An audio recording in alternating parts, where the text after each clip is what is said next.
केदारनाथ में प्लेट 200 रुपए की है, इस तरीके से बोलोगे तो कुछ भी चीज़ें ज़्यादा लगती हैं। और जो लोग बोल रहे हैं 40 रुपये 50 रुपये की चाय है, कुछ नहीं है, 20 रुपये की चाय मिल रही है, बहुत नॉर्मल है। I don't advise people to go on mules. शहरों में कहीं पे भी जाओगे कुछ भी खाओगे 200, 250, 300, 350 की प्लेट मिलती है यार। यहाँ पे तो 12,000 फीट पे है केदारनाथ। अगर आप यंग हो यार तो घोड़े खच्चरों में मत जाओ प्लीज़। बारिश भी शायद अब ख़त्म हो रही है और अच्छा मौसम आपको मिलेगा केदारनाथ यात्रा पे। 12,000 फीट पे केदारनाथ में 1 महीना तक रह के देखो, आपको पता चल जाएगा कितना मुश्किल है यहाँ पे रहना। तो वो लोग अभी केदारनाथ यात्रा का अपडेट देते हैं आपको। अभी मैं कहाँ हूँ वो बता देता हूँ। अभी मैं फाटा में हूँ, तो ये फाटा की जगह है और ऊपर देखो आप हिमालय फिर से शाम को जैसे होता ही है हर बार, बहुत सुंदर दिख रहे हैं। और आज थोड़ी सी यात्रा में वृद्धि भी है, थोड़ा बहुत गाड़ी देखने को मिल रही है रोड पे।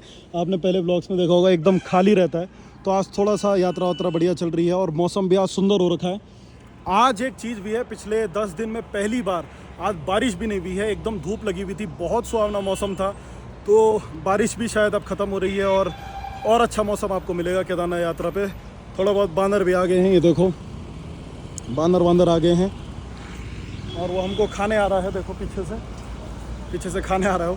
तो एक और अपडेट है कि केदारनाथ में जो घोड़े हैं वो वापस आ गए हैं, है ना। तो घोड़ों में जो वायरस था उसके बाद वो पुनः केदारनाथ में वापस आ गए हैं अभी। I don't advise people to go on mules, but कोई अगर बूढ़े हैं तो उनके लिए वो अलग चीज़ होती है। अगर आप यंग हो यार तो घोड़े खच्चरों में मत जाओ प्लीज़, है ना।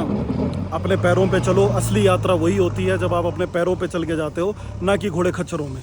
तो उसको फॉलो करो। यंग हो, फिट नहीं हो तो फिटनेस पे ध्यान दो। और फिटनेस बहुत ज़रूरी है आज की डेट पे ना। कभी भी आप जाते हो, कहीं भी करते हो, अपनी लाइफस्टाइल में वो फिटनेस को लाओ, ताकि आप ऐसे ट्रैक्स पे या केदारनाथ हो या किसी भी यात्रा पे जाओ, या फॉर दैट मैटर किसी भी एक्सपेडिशन पे जाओ या ट्रैक पे जाओ, तो आप वहाँ पे आप अपने आप को उतना ज़्यादा ऐसा मत समझो कि थक रहा हूँ वगैरह हूँ।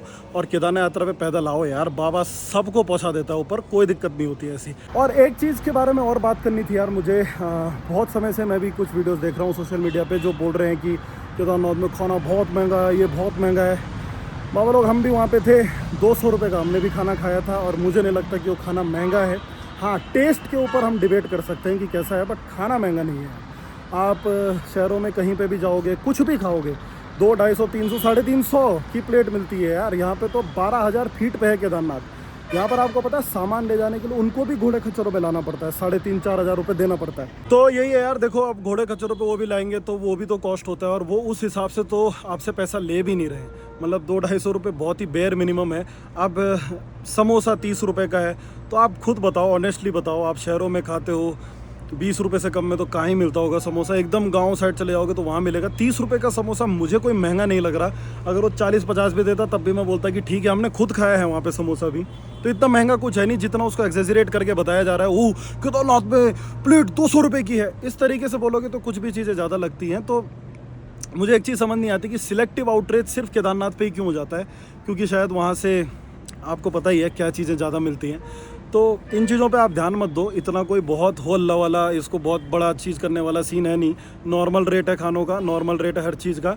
मेहनत भी देखो वहाँ पे, इवन वो कम चार्ज कर रहे हैं 12,000 फीट पे। 12,000 फीट पे आप रह के देखो एक बार कि 1-2 दिन अलग चीज़ होता है। 12,000 फीट पे केदारनाथ में 1 महीना तक रह के देखो, आपको पता चल जाएगा कितना मुश्किल है यहाँ पे रहना। हाई ऑल्टीट्यूड में खाना बनाना मुश्किल होता है, हर चीज़ मुश्किल होती है। जो बनाते हैं उनको भी ठंड लगती है। टेस्ट पे अगेन आई कैन से कि हाँ डिबेटेबल है, हमें भी कई बार नहीं पसंद आया। उस पर आप कर सकते हो कि हाँ अच्छा नहीं बनाया वगैरह, जो भी है वो तो शहरों में भी हो सकता है। बट ये बोल देना कि बहुत महंगा है, ये है वो है, ये मुझे बड़ा अजीब लगता है यार। तो बाकी व्यू के मजे लो यार आप। वो देखो क्या सुंदर व्यू हो रखा है। ये हमारा फाटा है, ऊपर हमारा गाँव है। तो इस चीज़ के बारे में मुझे बात करनी थी। चाय भी कुछ ज़्यादा नहीं, हमने भी पी 20 रुपये की अराउंड पी थी। कॉफ़ी भी ऐसी ही है, कमी है, तो इतना कोई ज़्यादा भी नहीं है। पता नहीं क्यों, मतलब बहुत ज़्यादा महंगा लग रहा है।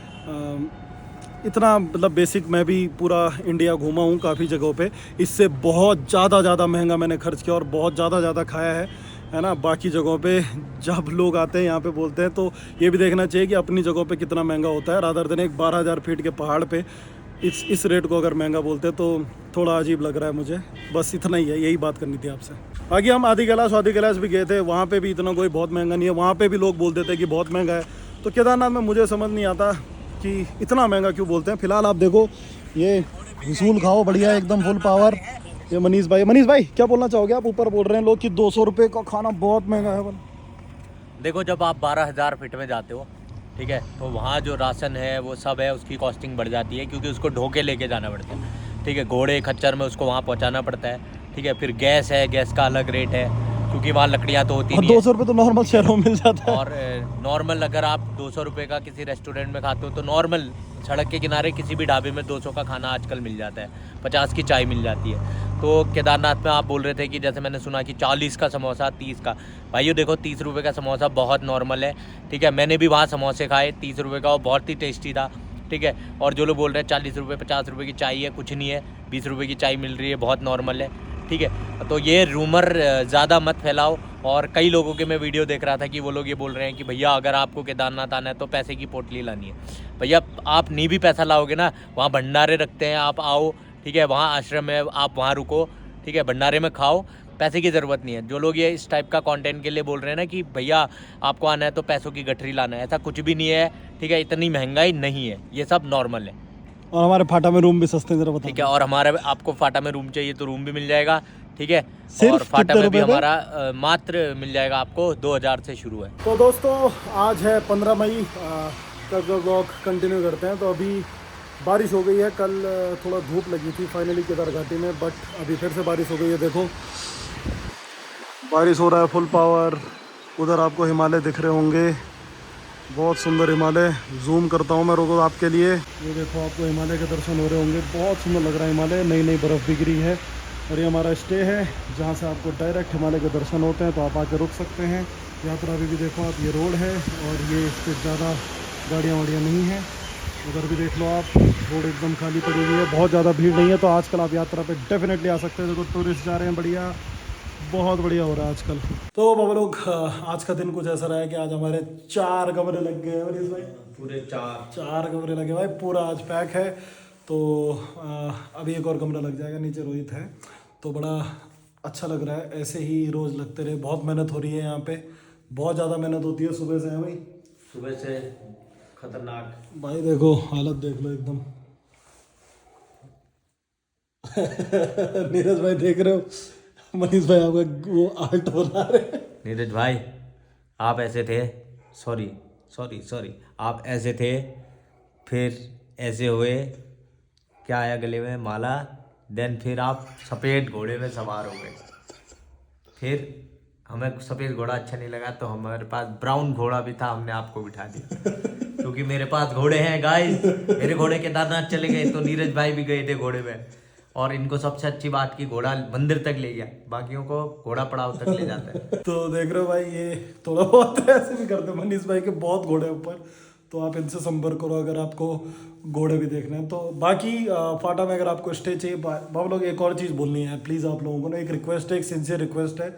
जो नंबर हम डालते हैं, जो नंबर आपको यहाँ पे दिख रहा होगा, ये फाटा स्टे का हमारा नंबर है और केदारनाथ में स्टे चाहिए। और अब जो नंबर दिख रहा होगा, ये केदारनाथ में अगर टेंट चाहिए तो उसका नंबर है। इन नंबर्स पे आप प्लीज़ टाइम पास के लिए कॉल मत करो, क्योंकि क्या है ना, अब कैसा मौसम है, क्या मौसम है, वो हम व्लॉग्स में बता देते हैं, इसमें बता देते हैं। और उस चीज़ के लिए वही चीज़ फ़ोन पे पूछने में फिर जो एक्चुअल लोगों को जिनको बुकिंग करनी है वो मिस हो जाता है हमसे। और कई बार फिर लोग ज़बरदस्ती का भी वो रूड भी हो जाते हैं भाई, मनीष भाई रूड हो जाते हैं लोग, फिर बहुत वो होता है और हम भी फिर इरिटेट हो जाते हैं, हमें लगता है कि सारे ही फेक है। तो प्लीज़ यार मतलब उन चीज़ों के लिए कॉल मत करो। सिर्फ अगर आपको बुकिंग्स करनी है फाटा केदारनाथ में तो आप कॉल करो, पीछे आपने नंबर देख लिए होंगे।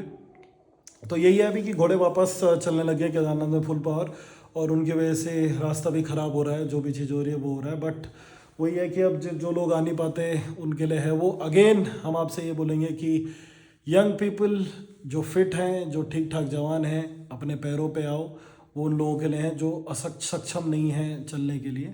तो यही था आज की केदारनाथ यात्रा अपडेट, यही सब है। अभी यात्रा थोड़ी सी अपनी रफ्तार पकड़ रही है और होपफुली आगे आने वाले समय में, आने वाले दिनों में और ज़्यादा तरीके से लोग आएंगे, दर्शन करेंगे, बढ़िया। फिर मिलते हैं आपको कल नए ब्लॉग के साथ, तब तक के लिए जय हिंद, जय केदार।